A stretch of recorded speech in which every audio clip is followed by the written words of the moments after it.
Welcome to the creative brain of Dean Hawk. Get ready to be challenged, inspired, and equipped to become a better ministry leader.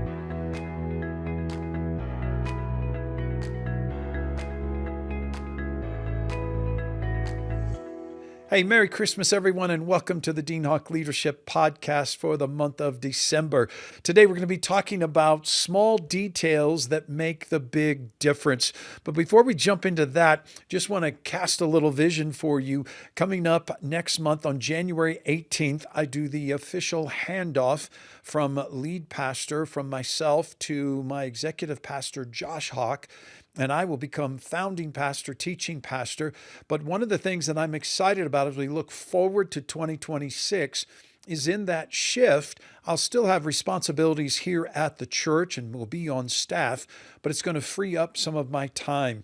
And where I see that God is asking me to invest some of that time is investing that and helping, encouraging, coaching, and assisting pastors. And so that is something that I love and something that I enjoy. And so you can email me, dean@rockfamilychurch.com.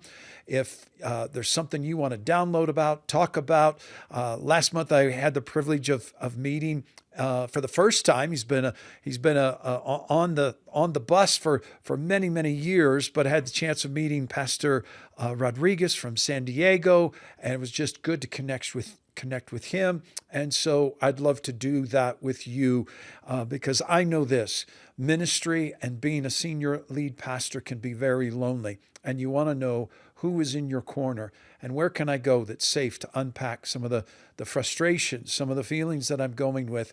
I'd love to help and assist you in the mission that God has called you to.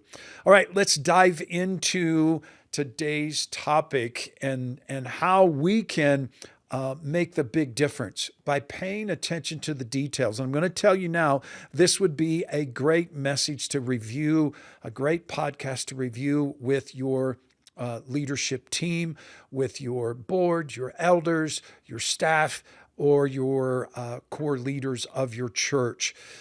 Here's what we know. God cares about the small things. In Luke chapter 16, Jesus said, if you are faithful in little things, you will be faithful in large ones. And what we learn from that is that God promotes based on precision, not position. It's not about a title. It's not about who's over what. It's being intentional about the small things is what brings promotion. And that promotion comes through living a life of precision. Faithfulness is not measured about the spotlight, but it's measured in the small things that typically no one notices. But what Jesus is saying is God notices. And so excellence is doing the small things well, not the big things, because everyone does the big things. Everyone has church services. Everyone has worship and music in their services. But excellence is attention, paying attention to the small details. And so it's going to be what sets you, your leadership, your church, your organization apart from everyone else. Let me ask you this. Besides good food, what is Chick-fil-A known for? Thank you for bringing my meal to me. What are they known for? My pleasure.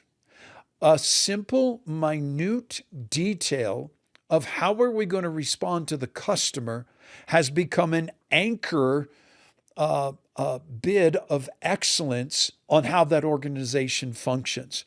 In Colossians 3:23, it says, work willingly at whatever you do as though you were working for the Lord.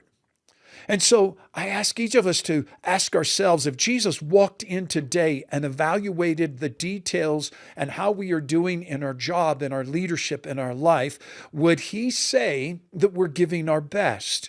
And then I challenged my team a couple of weeks ago in our staff chapel, and I said, if you had a medical crisis and you were removed from your position because you were hospitalized and maybe you were in an accident and you had a couple month recovery, and someone else tomorrow was going to step into your role in leadership, what would they find? what things would they instantly change, add, drop, or fix? Where are we not giving our best? And I think it's important that we all do a self-analyzation. In Proverbs 22:29, it says, "Do you see any truly competent workers?" It says, "The competent worker, they will serve kings." And so I want us to reflect back on a couple leaders within Scripture. And one of the first ones we look at is Noah, because Noah followed God's blueprint exactly. In Genesis chapter 6, God didn't give a vague idea. He gave instruments, measurements, materials, and specifics. There really wasn't room for Noah to improvise. He didn't cut corners. He didn't say, well, that's good enough. That's close enough. The scripture tells us that he built the ark, quote, exactly as God commanded. And it's with that precision that all of humanity was preserved. And then there's two guys in the Bible that I suggest you don't name your children after. The first one is Bezalel, and the first one is Oholiab. These were spirit-filled, empowered craftsmen of excellence. In Exodus 31, it says, "Look, I have specifically chosen Bezalel, son of Uri, grandson of Hur, of the tribe of Judah. I have filled him with the Spirit of God." Watch what he has: great wisdom, ability, and expertise in all kinds of crafts. He is a master craftsman, expert in working with gold, silver, and bronze. He is skilled in engraving and mounting gemstones and in carving wood. He is a master at every craft. Have you ever heard of the 10,000 hour rule? The 10,000 hour rule is that you need to play chess over 10,000 hours to become a grand chess champion, master champion player. I'm not a chess player, so I probably just screwed that up. The person who plays in the symphony, plays that musical instrument, has practice beyond 10,000 hours and more. They say the average school teacher has probably only practiced, music teacher in school has maybe practiced their instrument 3,000 to 4,000 hours. But the more we practice, the more we put into our gift set, the more we strive to become better and invest more into our gifting, it causes us to excel.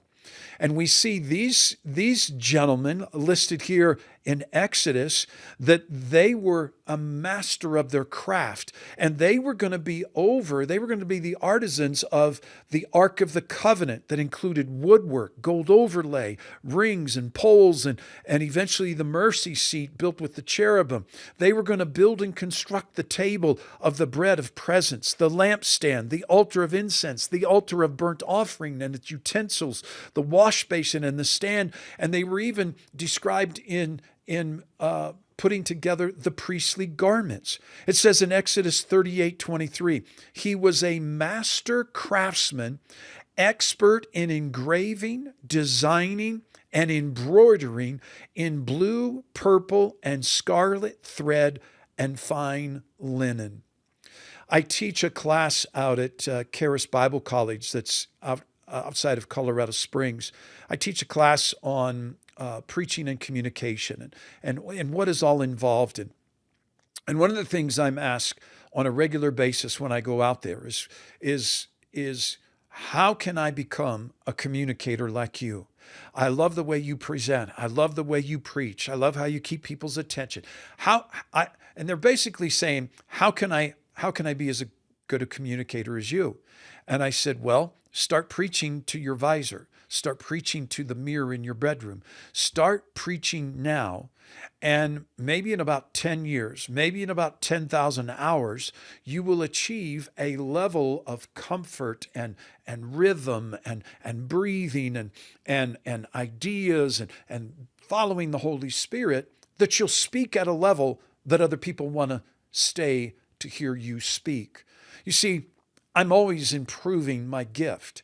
I have now been preaching the message of Christ for just shy of 45 years. But you know what? I work harder on my sermons today than I ever did when I began in ministry. I am more meticulous. I sharpen them more. I polish them more. I don't just say, oh, it's done, it's good enough. I'm consistently tweaking it right up to the Sunday morning that I'm going to preach it. That Sunday morning, I am on my laptop, and as I review, I'm making minor, insignificant changes that no one will ever know that I changed, but it just sharpens that message and makes the delivery that much better.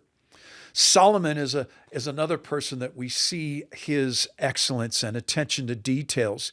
It says that when the Queen of Sheba visited, she was overwhelmed not by the big things, but she was overwhelmed by the details, the seating, the attire, the serving, the arrangement, and the organization.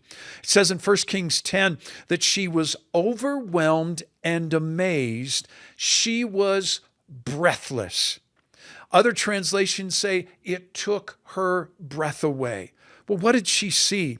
She saw the food on Solomon's table. She saw how his officials were organized, the attire of his servants, the burnt offerings, the stairway leading to the Lord's temple, all done with excellence of details.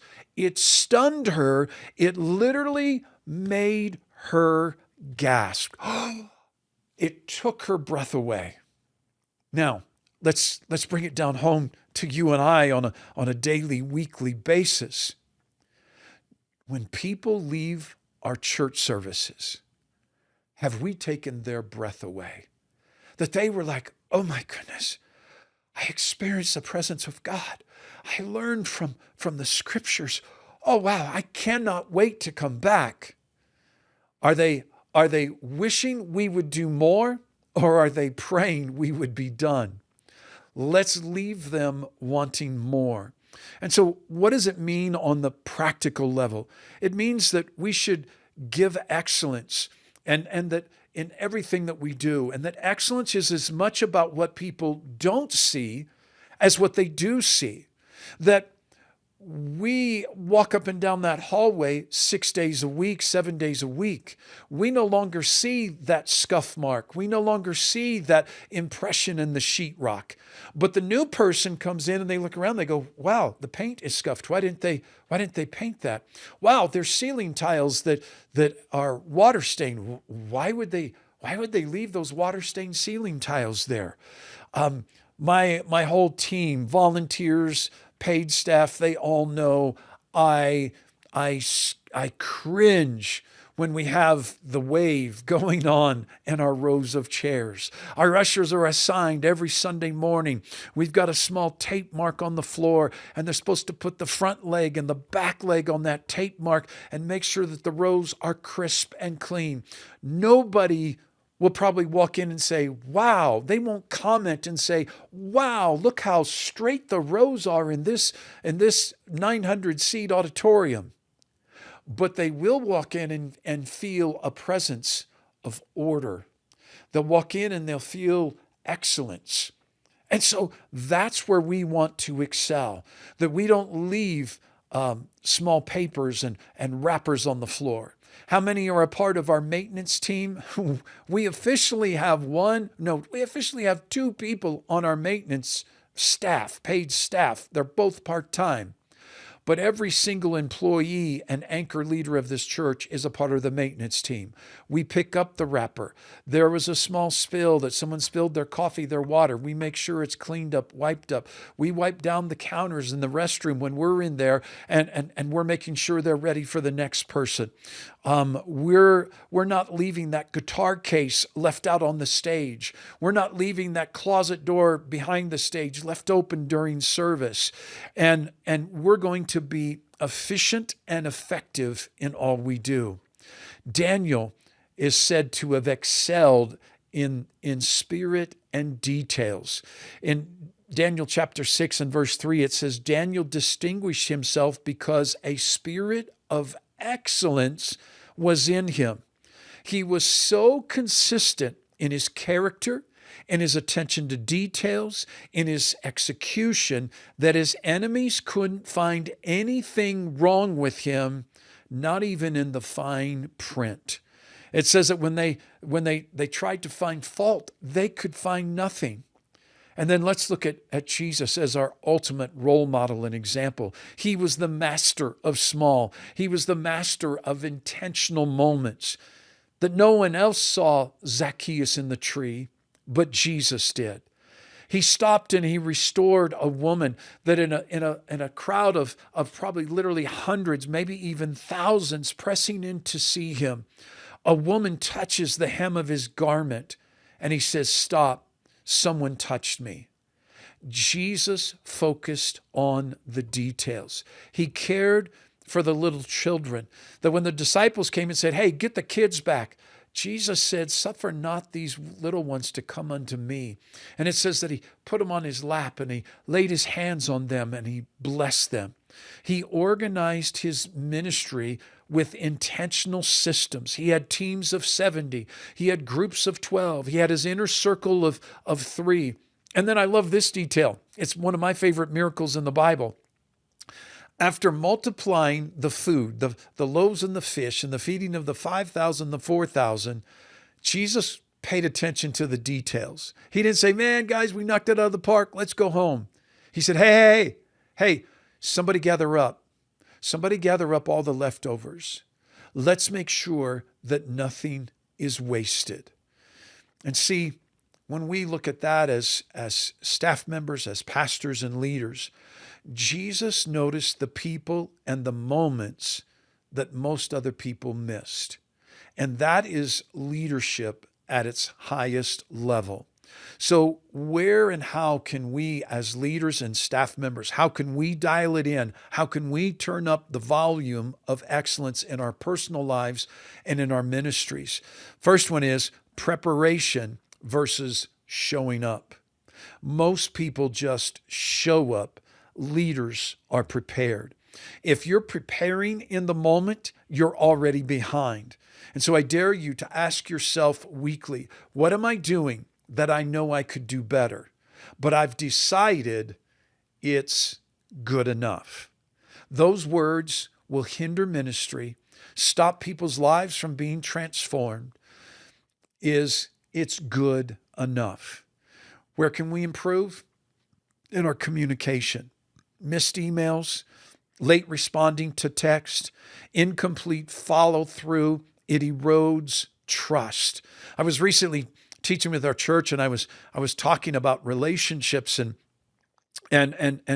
what's your character known for. And I shared that there are pastors in town that I connect with on a regular basis. Excuse me. And there are some that when we have a lunch at 11:30, I need to be there at 11:25, which I'm typically early. I need to be there at 11:20, because they're always early. I know when I'm meeting other pastors for a coffee, I bring my laptop because A, they may or may not show up. B, if they do show up, I'm always going to get a text, and sometimes not, "Hey, I'm running 5 to 10 minutes late." And so I bring my backpack, have my laptop so I can take care of a few things and make focus of those moments. Thirdly is weekend readiness. It's Sundays are our game day, maybe Saturdays, Friday nights. I'm not sure what services you have, but it's making sure that our areas of ministry are clean, that they're organized, that they've been checked, they've been vacuumed, things are scripted, things are done on time. You see, we can't pray for excellence while practicing and planning for mediocrity. I'm going to say that again. We can't pray for excellence while we are practicing and planning for mediocrity. The thing that separates the good from great is what I call the 5% rule. Often the difference between good and excellent is only 5%. It's that one extra check. It's let's run through that one more time. It's one more walkthrough. It's we need to have another conversation to make sure that situation has been handled. It's that 5% that typically can have the greatest influence and impact. And so a staff reality check, are we doing the job and doing it with devotion? Are we completing tasks or elevating the experience? Are we going down the list and just, I did it, it's done? Or are we doing all of those things to the best of our ability? Are we executing the basics but ignoring the details? And so I challenge every staff member, every church leader, are you coasting? Are you reacting instead of anticipating? Are you doing enough to get by or enough to make it great? And so, as I said a moment ago, if someone else took your seat and your job today, what holes or gaps would they find? What would they immediately change or fix or improve? And so I want to make a call to excellence. To excellence honors God, that God created everything we see, not halfway, but He went full on. We represent the King of Kings. So we do our work like it matters. Because why? Secondly, excellence draws people. When our church feels sharp, intentional, and caring, people feel God's love through the details. Thirdly, we want and know that excellence accelerates the mission. When leaders raise their attention to detail, systems run smoother, volunteers are going to thrive, guests feel valued, creativity grows, and the mission advances. Excellence is the hinge on the 10-foot door. It's small, but it has great influence because it opens up to big things. And so I'm asking every one of us to put our hand on the plow, not just for doing the job, but elevating it. Not just fulfilling a task, but honoring the King. Let's take people's breath away. When they walk into our youth room, when they walk into our children's ministry, excellence is not what we wish for.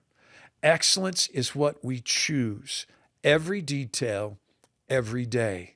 Let's make good choices and good decisions. God bless you guys. I pray you have an incredible Christmas season in your city, in your church, with your family and church family. God bless you. Thank you for joining us today. For a free sermon series and teaching outlines by Pastor Dean, visit us at deanhawk.com. Be sure and join us next month as we continue our growth on leadership.